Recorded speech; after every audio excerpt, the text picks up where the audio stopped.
রাত্রিবেলা সন্ধ্যা নাগাদ ওসি চুড়াইবাড়ির কাছে একটা গোপন সংবাদ আছে যে west Churaibari ward number 3 Moin উদ্দিনের বাড়িতে বেশ কিছু নার্কোটিক্স দ্যাট ইজ হিরোইন ও স্টোর করেছে। সেই সংবাদের ভিত্তিতে ওসি চুড়াইবাড়ি তার অফিসার্স এবং স্টাফকে নিয়ে ওর বাড়িতে রেড করে এবং ওর বাড়ি থেকে 8টা কেসে 456 গ্রাম হেরোইন উদ্ধার করে এবং এই হিরোইনের যে পজেসার ছিল মঈন উদ্দিন, তার বাবার নাম আব্দুল মজিদ, পশ্চিম চুড়াইবাড়ি, ওকে আমরা অ্যারেস্ট করি।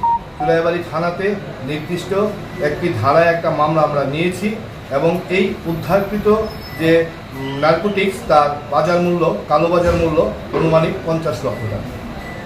নিশ্চয়ই ওকে আমরা কালকে মাননীয় আদালতে প্রেরণ করব with proposal of police remand. Sir কোথা থেকে আসছে তো আসামের দিক থেকেই, কিন্তু তদন্ত সাপেক্ষে আমরা কোথা থেকে এসছে বা কোথায় যাবে এই মুহূর্তে আমরা মুখ খুলতে নারাজ। আমরা তদন্ত করে আমরা আপনাদেরকে জানিয়ে দেবো কোথেকে এসছে এবং গন্তব্যস্থল কোথায় ছিল। কত গ্রাম হবে স্যার? 400